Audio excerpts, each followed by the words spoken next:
Hello, welcome to the official Hacks podcast from HBO Max and Pineapple Street Studios. I'm Margaret Cho. This season, I made a quick cameo as myself in episode 4 as I was leaving the lesbian cruise ship as Deborah was arriving. Oh my God, Margaret Cho. Great to see you. You look great. You look great. So how were they? Audiences B-, but the cunnilingus A+.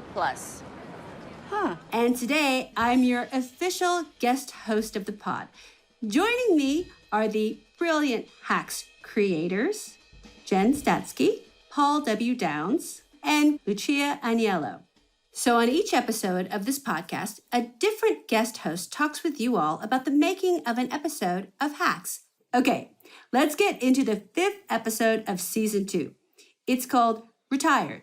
It was written by Andrew Law and directed by Paul W. Downs.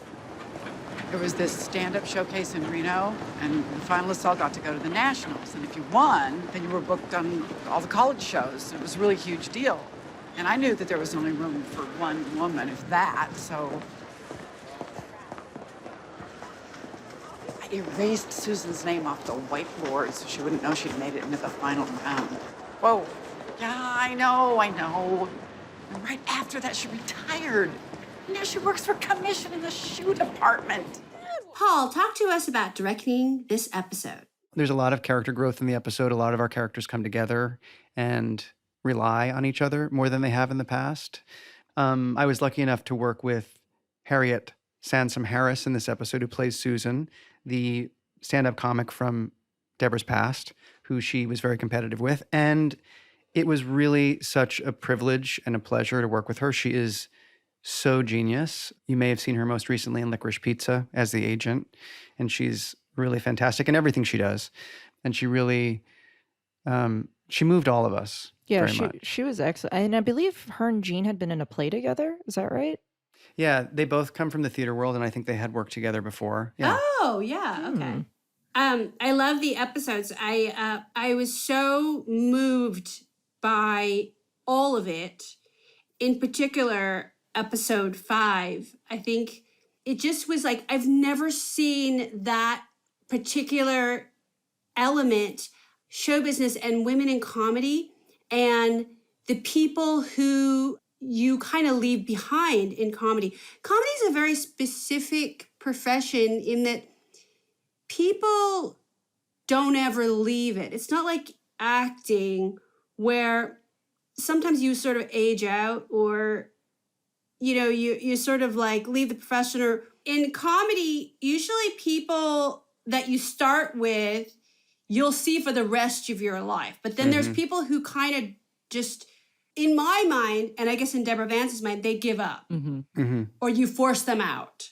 But in truth, there's so many reasons why people choose different paths in life. But especially women in comedy, it's like when somebody's funny, you think they're going to be in it forever. And the funniest comedians of all that I've witnessed in my life didn't continue on. That is so sad. It's so or weird. is it? Is it sad? Yeah, or maybe is it's not.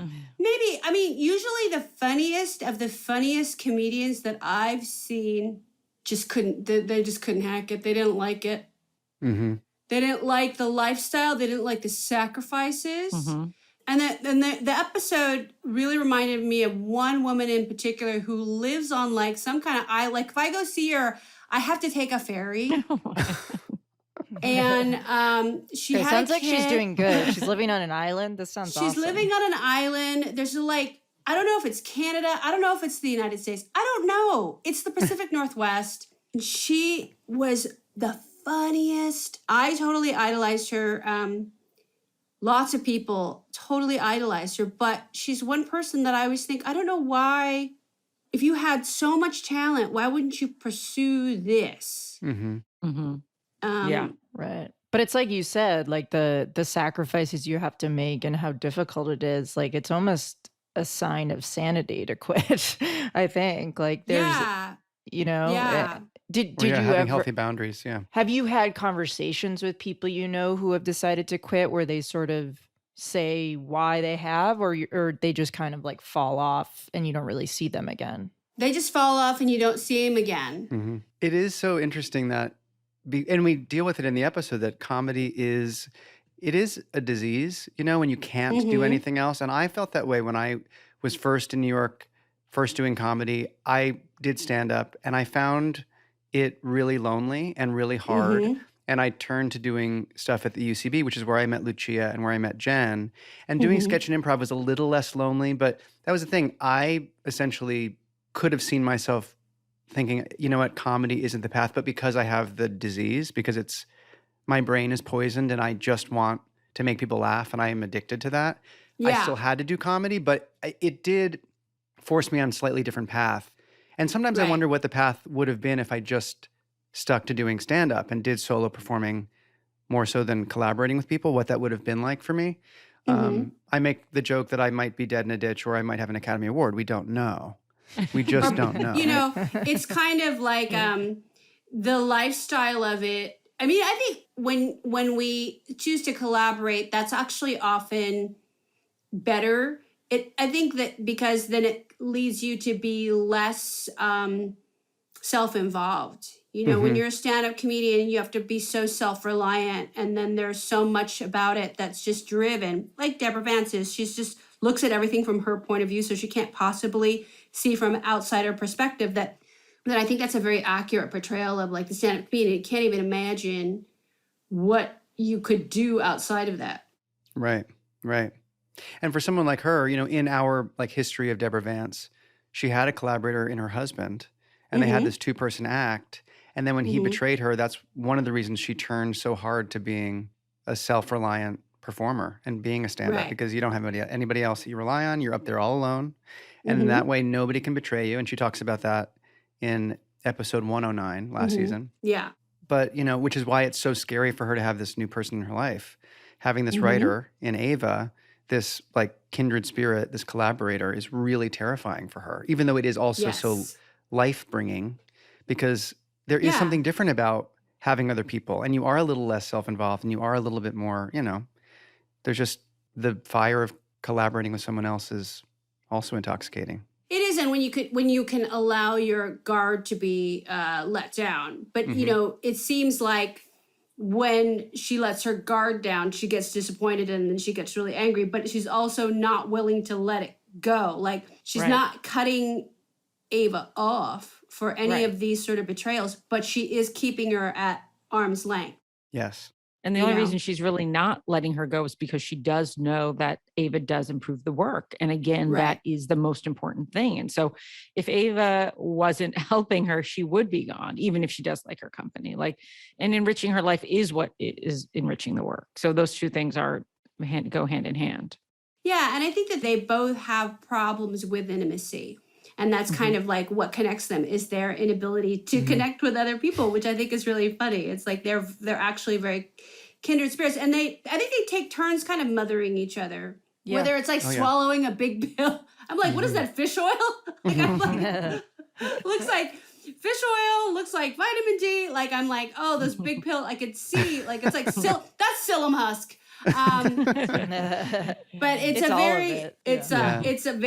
me, it's a very familiar thing. It's like, take this horse pill or learn how to swim. But at the same time, try this joke, try something new. Don't do that. Don't say that you're from Pilgrim Stock. Try to learn something new. So they do really mother each other. But it's like the different things that I notice about Deborah, especially like in the fragrance, this inability to change to the point where if something's getting discontinued, you're going to buy up all of it, to make sure like I never have to change this one aspect. That's right. Her signature scent has to remain. We have an emergency. They're retiring black pashmina. What? Yeah, it's being discontinued. No! I'm so sorry. What's that? It's the fragrance I have worn for 25 years. I found a Lord & Taylor 200 miles from here, and they have it in stock. Okay, all right. If we skip the meet and greet and reroute, we can still make it to Springfield on time. Really? Oh, my God. I'm so glad you're here. Oh, there's a free gift with purchase. Lip liner and a travel size of the fragrance. Oh, no, they're gonna sell like wildfire. Phil! Step on it, we're taking a detour! And remember, yellow means hit the gas! Which I have a bottle, I couldn't find it, but I have a bottle of Joan Rivers' signature scent Oh, man. that she gifted me, which I should have. I do collect perfumes. I have a perfume refrigerator and a skincare refrigerator. Wow. But I should have put it in the refrigerator. I didn't think to, as I don't know why, but it's gone a little off, and she would hate that. So you're a perfume genius. You love fragrances. I do love it. Have you had any that have been discontinued, and how has that affected you? I have one that is it's not been discontinued, but it's not made anymore because it's just so horrifying and everybody hates it. It's called Secretion Magnifique, and it's by this very niche perfume house. They made Tilda Swinton's signature fragrances, Atat Libre d'Orange. Oh, and wow. they made a Secretion. I didn't know you spoke. No, I don't, but I know the perfume. Oh, bien sûr. Secretion Magnifique is a perfume created to mimic semen. Wow. And it's horrifying. And if you go to Paris and you go to these boutiques and you try to buy it and they try to spray it on a blotter, they'll actually make you go outside, go around the block, and then spray the blotter, and then come back, and they'll make you leave the blotter outside because it's such an offensive scent. And it is offensive, but I do like it. You're the perfect person for this particular episode. Yes, I didn't realize that you were absolutely. such an aficionado. Now, Margaret, I have a quick question for you. You said that you were gifted a bottle from the late, great Joan Rivers. I would love to dig a little bit into that relationship if that's not too forward. Yeah, absolutely. We didn't have an Ava Deborah connection, but she did enjoy me, and so thank you. Who doesn't? She was a great person to hang out with and have dinner with, and she always paid, which I absolutely appreciated. But she and I had dinner in the 90s, and she had secretly she'd come in disguise to a show of mine, and she was very excited to meet me. And so I won an award for the show, and she wanted to present it to me, and we had dinner that night, and she had just launched her jewelry line on QVC. Wow. And she said she was going to send me all of it because it was all replicas of her own jewelry that she had made for QVC. And she was going to send me the entire line. And I said I didn't wear jewelry. And she was so offended, like her face dropped. And she, oh. And then she turned her back to me and didn't speak to me again for 2 years. No, Figure it seriously? out. Yeah. Wait, for real? Yeah. Oh my gosh. I can't. And then she walked out and would not speak to me again. And then finally she figured out I have tattoos instead of jewelry. And so she's like, okay, I guess I can understand that. That's all right then. And so we became close again. And she gave me a lot of her, just her perfume, her, she always had weird accessories things that would come from QVC. So it would just be these scarves with lots of sequins on them and things that were very bejeweled, and she was very gifty in that way. Margaret, I have a question for you. Yes. Have you had moments where you're like, I'm going to quit. I'm not doing this anymore? Not with stand-up comedy, but I think one thing I really discovered during the pandemic is I really love staying home. And I really never understood that. I was like, I've never been home. I haven't been home for 35 years. The thing about stand-up comedy is that, you can't ever take an invitation to go on vacation anywhere. You can't ever say, I'll make a dinner plan with you, because, dinner plans for the rest of your life are out because you're going to have to do a set somewhere. You're going to have to go somewhere. You're going to have to do something. So there's just no way. And I think other comedians understand. That's why we're all friends, because we know we can't really make solid plans. And if we have to back out, it's okay. But for the rest of our lives, our lives are comedy. So you can't ever do that. But then the pandemic made us all sort of stop and stay home. And I was like, wow, I really like my home life, which I have thought about maybe spending more time in cultivating that. Yeah. But other than that, I don't think I could ever stop doing stand-up comedy because I don't know who I would be. I remember one very famous comedian, he told me that he didn't have any dates on the books. This was before the pandemic and before any of this. He was like, I don't have anything on the books. And it was like, we were like, what does that even mean? You know, does that mean you were just like gonna just not ever live? Like, you know, it's weird. Yeah. It's like, Yeah. it's weird. And did you tour a lot? Yeah. And it was just never ending. I mean, I Right, just right. never stopped. Right. And I would take every gig just because I never knew that you could take a break or that it was possible that you would ever want to take a you know, any kind of vacation, or even when I got married, or if I was in a relationship, sometimes they would come with me, which is always sort of, nobody wants to do that either. No. Well, it depends on You where, know. I guess. Depends on where, but then it's sort of like, you know, it's like when you're also doing a gig, you're not thinking about the being with somebody else. You're thinking Right. about, oh, what am I going to do when I'm performing? So you're constantly thinking about your stand-up comedy and what you're going to do for your gig and jokes and stuff. And, you know, I find that that's better off, like you're better off solitary because everybody's just going to bother you. Mm-hmm. You know, that's in your space. You ever do a state fair? Yes. When I would do state fair, I often would do them with Cyndi Lauper, oddly Wow. enough, because That's fun. she's great. And she and I toured together for years. And she would often do these state fairs. And I did a state fair with her and the Indigo Girls and Joan Jett. And Wow. Amazing. Okay, that's a fun show. That was- How are the that was a good crowds at a show. state fair? They're great. I mean, but it's also like for those shows, they're so big Yeah. that people were coming in just for that. So it wasn't like a Sure. state fair that where people were there for the fair and then here's entertainment. It was more like people were going as a destination so they could see Cyndi Got it. and see all these great bands. But I never did a state fair just as a comic with other comics. Right. Oh, maybe, no, I did one time, maybe in the 80s. There was a female comedian who was very, I later found about 25 years later or something that she was very jealous of me and told people that I had sex with 5 of the male comedians during the week that we were there. And I Oh was my like, God. she told me that she's like really sorry. And I'm like, I wouldn't have. I mean, I was like, maybe 3, but not 5. I mean, that's so many. And they're all so stupid. Like, I would never.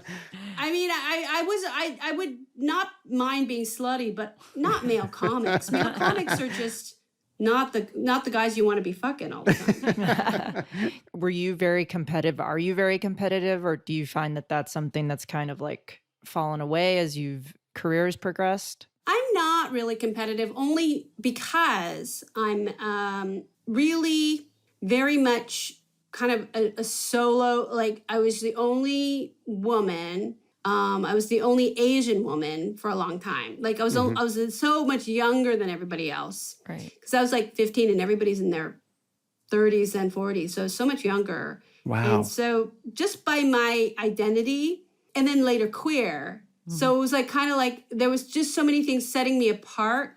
Although most of the women in comedy are queer too. So that lends itself to a lot of community. And there's something that's non-competitive about the queers in comedy because we need each other. So we're not quite as competitive. The competition is mostly with yourself and how could I be better? Mhm. Right. You know, or Yeah. if somebody writes a great joke, you're like, oh, why couldn't I do that? Why didn't I think of that? Right. You know, that's where the competition is mostly, is just kind of like that artistic sensibility of like, oh, I wish I could be as good as that person. Yeah. Right. And do you feel like now that, and not that I would say that necessarily comedy has evolved to this place, but I guess it's a upward trend of people doing more, you know, confessional, personal stuff. I mean, obviously there's always been storytelling and stand-up, but the kind of thing that Deborah is building right now, is that, how do you feel about like kind of seeing that trend in the last couple of years, especially? Well, I love it because that's the show that I want to see from Deborah. Mhm. Right. You know, like I want to see her tell her story because it's so rich, and she comes from this era of show business where you couldn't tell your story, that it was just about the sort of like, you know, doing the same material over and over because it got this like great big response, but it was just you don't really show any of who you really are underneath it. And what I want as like a viewer is like, I want to see the story or things that inspired her underneath all of that. I want to see everything in the Christmas room. I'm sure it's racist. But not, that was so funny because when I was looking, I'm like, in that room, I'm like, this does feel racist and I don't know why. It must be interesting for you to see also, you know, this trend and want to hear that kind of material from someone like Deborah, because you've always told your story and done, you know, you've done impressions of your mother and you've talked about your childhood and you've talked about, you know, your life. And I feel like you're right that Deborah Vance is the kind of comedian who came from really great setup, really great punchline, even if it's fiction, even if you make up a false identity and a false husband and a false character, kind of like Phyllis Diller did when she would talk about Fang. Yeah. You know, it's like they create this fake world for a great setup and a great punchline, but that is so antiquated, it feels now, even if you can appreciate the value of a great joke. You know what I'm talking about. Being a female comedian is a lot of joke writing and then men telling you you're ugly or that you should sleep with them, whereas women in other professions don't write as many jokes. Right. I mean, like, but when I see Deborah Vance, like I see her in this era of female comedians who like the great Anita Wise or Diane Ford, or even somebody like Carol Leifer, you know, who like is a very interesting performer, you know, who comes out of sort of this world of like women in stand-up comedy where you're doing like these specials like HBO's Women of the Night. And all of the women wear like suits and like big shoulder pads. And like, you know, whenever you see this old footage of Deborah, it's so very familiar of like these women that I would just have like, I would idolize with like a rhinestone bow tie. And that's what I thought I would be as a comedian. I thought I would have big shoulder pads and a rhinestone bow tie, and I would wear gloves. Oh, wow. That's incredible. Well, you have great style. Yeah, that's incredible. Thank you. That's sounding very Mickey Mouse. That's the image. It's kind of Mickey. It's kind of very Mickey Mouse. Serving It Mickey. is. It's You know, serving we should Mickey. point out to you, Margaret, that this episode, Retired, is inspired in part by a story that was told to us by Carol Leifer, which was that when her fragrance was retired, she went to every outlet mall and every local shopping plaza she could to stock up. And she did what Deborah does, which is she calculated how long she was going to live. And she was like, okay, I have to get this many bottles. And we thought that is so funny and it's so Deborah Vance. So she actually gave us that story, which was in part the inspiration for this episode. Well, that's so genius. So that's very fitting. How interesting. Yeah. I love that. Any behind the scenes moments you all want to talk about? I had one kind of behind the scenes-ish thing to say about this episode, which actually I don't know, Paul and Jen, if you even want us to talk about, if you want it to be disclosed. But We're nervous. about the pool scene, about what it like season one pool, how it was supposed to be. Yeah. Feel free to disclose to dear listeners. So in season 1, episode 9, when Deborah finds out that Ava has gone to LA to take another job interview without telling her, we originally had Deborah say to Ava, let me teach you how to swim when she comes home instead of the fish chopping scene. And the idea was going to be that she was going to teach Ava to float, but she was still so furious at her that for 1 second she pushed her underwater. and she kind of is like choking water and she like helps her back up. But there's just, and you're like, did she just try to kill her and decide not to? Like, did she just try to scare her? Like, what was that? And I don't remember exactly why we didn't move forward with that. I think because nobody thought it was a good idea. No, I think it was honestly because of getting that location at I that think time it was of year, hard to go back right? to the house Maybe that the was pool it. was, yeah. I think there were production restrictions, yeah. But I will say, I think the fish chopping scene, actually worked way better because it bookended the, fishing scene at the beginning of, I think that's the episode that has the opening of it. Yes. So it worked out better, but we've been trying to have Deborah teach Ava how to float for a long time. It is kind of funny that what was originally going to be like a very scary murderous moment became kind of like this one of the sweetest moments they've had. For sure. In fact, yeah. But it's just good to normalize adults who can't swim because that's normal. There's nothing wrong with it. Jen, would you like to Well, Margaret, Jen can't swim. I can't swim. and it's normal and it's not weird and no one should judge it. I've seen you doggy paddle, little girl. Yeah, I can doggy Yeah. paddle. I've seen you doggy paddle too. I think I'm a better swimmer than Ava is. Yeah. We can't even figure out the stupid business manager punchline. Yeah. Maybe it's like something about filing taxes. Filing taxes, filing nails, God, no, I can't do this. You know what? Get your bathing suit. What? You need to learn to float. Would you like to talk about the pool and how warm it was? We did obviously shoot in a pool, and it's very hard to act and it's very hard to be funny when you're cold. Yes. And it was, when you're in a pool, eventually it does get cold. And so Jean had said to me, make sure that pool is warm. And by warm, I mean 95 degrees. Wow. We did heat the pool, not only with, the pool heater, but also additional heaters, so much so that I think it did fog up cameras for a minute. yeah. I think there was, it was steamy in there, but they had a lovely time. Come on. What do you think's gonna happen? Come on. I don't like it. Oh, for Pete's sake. I'll hold you. Okay, I'm gonna hold you up. Like, I'm just gonna support you. Lean back. Lift your chest.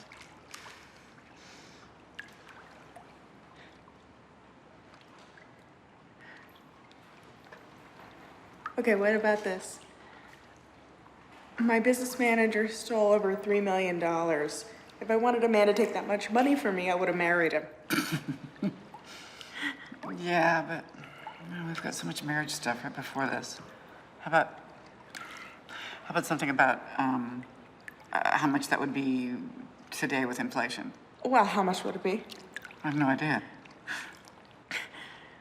My business manager stole over $3 million. You know how much that is when you adjust for inflation? Neither do I. It's why I had a business manager. Oh, that's good. Oh, I like that. I gotta write that down. No, don't leave me. You got it. Well, it's very loving. That whole scene is very loving and very soft. And then it's one of those few times where you get to see Ava be very soft because she's got such a hard sort of exterior for a lot of it. She's so kind of fighting. She's so combative in a lot of it. So this is where you get to see her very vulnerable, which is really nice. Yeah, and they're both really tough, and they both have these hard shells. And so that was a moment when you had to really open up and just relax and trust, because you have to float. Yeah, trust. That's what it is. It's trust. Yeah, I mean, I'm so curious about what is that experience of kind of trying to create Deborah as sort of mothering Ava, because most of the time I see Ava kind of mothering Deborah, in that Ava is kind of like that thing of like where you're doing that inappropriate thing where the child is parenting. Very much. It's usually that's sort of the flavor of Ava's sort of had to do that kind of with her mother, who is I love Jane, such a great actress. She's so great. And she's so great as Nina. She makes us laugh so much. She's so hilarious. But she's so great. And I mean, that's such a funny thing of like having sort of Ava having to finally be able to be a child. Yeah. Yeah, I think, in terms of the mother-daughter relationship between Deborah and Ava is like the goal always for us with this relationship between them was to show a relationship between two women that you hadn't really seen before. And so we're often, when we see two women interacting, mother-daughter is something we see a lot, or, often they're in the context of being like a wife to a man, but you don't, there hasn't been a lot of showing a collaborative relationship between two artists who happen to be women. And so I think what you're picking up on is like in a healthy creative collaboration, you're kind of, there's moments where you're taking care of each other. It goes both ways. And so that's kind of very intentional, that there are moments when Deborah's taking care of Ava, and then there's moments where Ava is taking care of Deborah. And it's not just that Deborah is always the mother to Ava as the daughter. Yeah. And also I feel like there's a couple of instances, and especially in this episode, of Deborah teaching Ava to take care of herself. And that's how she teaches her to swim, and she tells her, to take these vitamins. She's always, telling her she has to work harder. And I think a lot of that feels like she's telling her how she's going to have to live if she's not there, and teaching her kind of, it's a little teach a man to fish. That's right. I mean, the very act of you can float and you can do it on your own and you've got this is a big lesson that Ava really needs. And it's one of the reasons why their partnership and this marriage of these two people is so important to the other, is because they really need each other for those lessons. I think so. I think what's also great is just when Ava realizes she can float, there's that beautiful realization of like, oh, I am floating, like this is happening. And that's it's a beautiful moment. Yeah. I think it really, really shows that sort of humanity and that discovery. It's really fantastic. And it took Deborah pushing her out of the nest a bit and saying, get in the pool. You can do this, and she doesn't like it, and she doesn't want to, and she's resistant. But when she just leans back and she just takes a deep breath, she can do it. And it's something that Ava does for Deborah all the time. And she says, maybe you should just tell this woman that you're sorry about this indiscretion in your past and about how, you did something really competitive. Just talk to her about it. And Deborah says, of course not. I'm just going to buy her happiness and treat her and her children, her grandchildren to a great day. But it is that same thing of just take a deep breath and do the thing. And they need to hear it from each other, Yeah. And it's great to sort of discover, too, that this thing that Deborah thought she did actually was totally different from the former comedian's eyes. It was like a totally different experience for her. She just wanted to live her life, and she didn't want to have to sacrifice all the things that Deborah was sacrificing. Exactly. It was like, and just seeing that. It was willful. Her choice, it was choiceful and willful for her to say, I'm not going to do this because I don't want to make the sacrifice. It wasn't that, she couldn't hack it, or, it was too hard, or, I couldn't be a shark. Or maybe she could have, but she chose not to be. And I think that was one of the things we really wanted to explore in this episode, is that thing like we talked about a little while ago, which is when you encounter someone who didn't continue, there is always that feeling of, do they long for it? Do you feel guilt that you continue? Do you have survivor's guilt because you're still doing it? Do you have jealousy because they're actually living a more healthy, balanced life? There is just that like weird unspoken exchange, I feel, that happens between comedians certainly, but probably also people in any kind of creative field, when they see people that they came up with who were talented that chose not to do it, or stopped doing it, or couldn't do it, or don't do it anymore for whatever reason. When they posted the advancing comics at the showcase, I erased your name. You had made it to the final round, and I can't help but think that if you had moved on, you'd have just kept going. Wait, what? Yeah, I know, there's no excuse, I'm sorry. You really could have made it. Deborah, hold on. You think I quit comedy because I didn't make it to the next round of a college showcase? Oh, it's a national college showcase. No, that was when your daughter hit her head and got a concussion. What? Yeah, she was like 10 and she snuck a bottle of vodka from the bar. She hit her head on a table in the green room. She got a concussion. Do you not remember this? I remember I closed with a one-legged cheerleader joke and it killed. DJ concussion. Oh. Wait, why would you retire after that? Well, I just found out that I was pregnant, and then that happened, and I saw the sacrifices you were making to have your daughter on the road.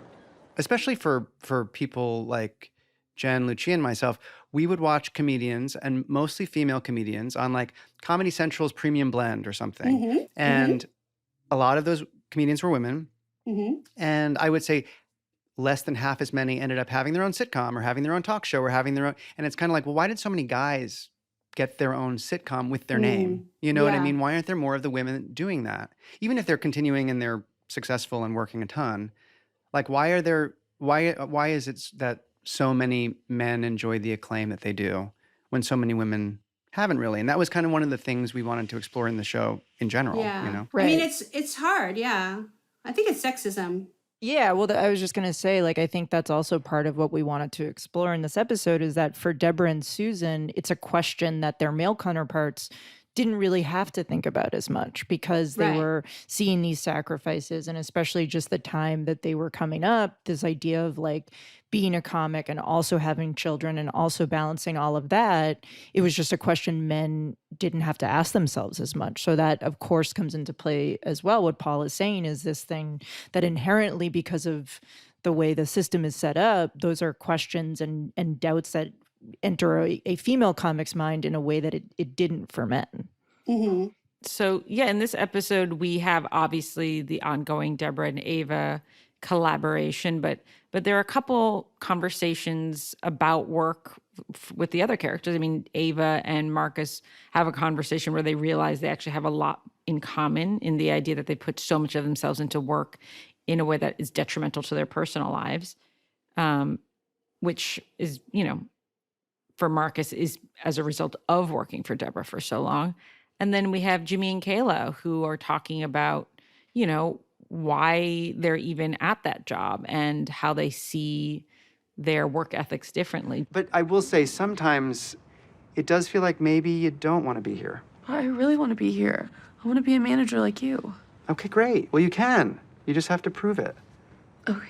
And they're both learning to work together too, because I think they're realizing that they have a lot in common, and outside of kind of what's happening in the exterior, I think they both kind of understand or recognize each other, and it's really, I mean, I think it's a similar thing with happening with Ava and Marcus, is they're sort of starting to recognize the similarities, that they're sort of like, we have no identity outside of our work, and we're trying to grapple with that.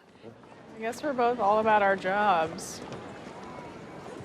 Or at least you're a CEO and like super successful. I guess. Yeah. Plus, you own multiple homes and you're in a relationship with a 9.5.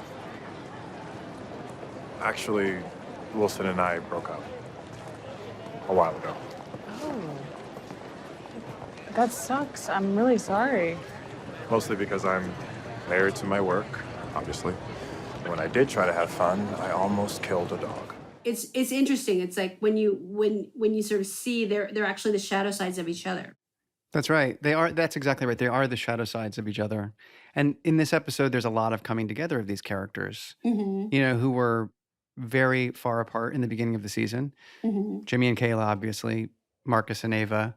And even Ava and Deborah really come together at the end of this episode, even though there is this ongoing lawsuit and they've had this fracture and this betrayal happen. This is an episode where they really have leaned on each other more than they ever have for all of the characters. But the fracture is going to make it stronger in, like, it's, what is it, kintsugi? You know, when Japanese pottery is broken and they meld it, they bind it together with molten gold, and it becomes its own kind of beautiful art. So that if it had never broken, it wouldn't be as beautiful. So I think that's kind of what's happening there. Exactly right. That is a gorgeous metaphor. Yeah. It's true. And it's true. It doesn't kill you, makes you stronger, and it's and makes you more beautiful. It makes you, you know, Exactly. All of the things that these characters have gone through, hopefully their relationships have deepened and they've enriched each other. And so, you know, they come out the other end cracked but better. And I just hope that weed comes back. I know, so do we. You know.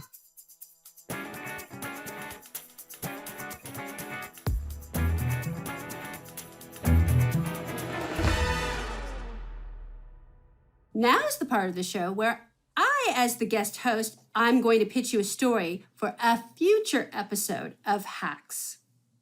In the 90s, Playboy did the female comedians issue. Do you know about this? No. This is really great. This is really, really great.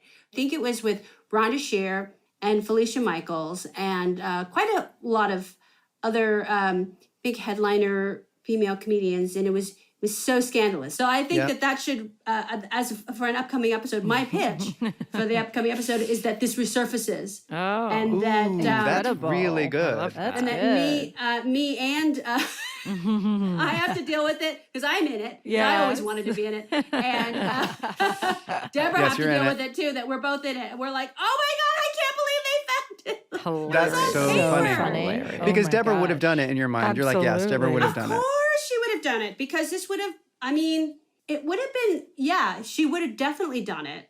And, but just totally forgot, and, or was just so embarrassed. But then because then stuff like that just kind of went away because it was on paper. So you just didn't see it again. It's so funny that that's true, that it's like, because it's analog and it's on paper, it's not something that necessarily sticks around. And also I can so see Deborah saying, oh my God, there's so many things I forgot about. There's so many big things that are in my past that I just forgot about. Right. You know? Yeah, but that was a really funny one. I remember how scandalous it was for all the male comics, because it was like all of their like sort of female counterparts were like naked in a magazine in Playboy, and it was actually Playboy, which is very shocking. That's wild. That's a great storyline. Yes, so that's my pitch for the future. I really like that. Yeah. So that's it for now. In our next episode, Jen, Paul, and Lucia will discuss making the 6th episode of this season of Hacks with Rosie O'Donnell. Goodbye. Thank you so much. We'll see you when I get to film again on the show. Can't wait. We cannot wait. I can't wait. Get in wardrobe now. Yes. This is the Hacks official podcast with Lucia Aniello, Paul W. Downs, and Jen Statsky. This podcast is a production of HBO Max and Pineapple Street Studios. Our executive producers are Barry Finkel, Gabrielle Lewis, Jenna Weiss-Berman, and Max Linsky. Our producers are Beandria July, Melissa Slaughter, and Ari Saperstein. Our managing producer is Aaron Kelly, and Maria Robin Somerville is our associate producer. Darby Maloney is our editor. The show is mixed by Twee McCallum, with engineering from Davey Sumner. Production music is courtesy of HBO. You can watch episodes of Hacks on HBO Max. Until next time.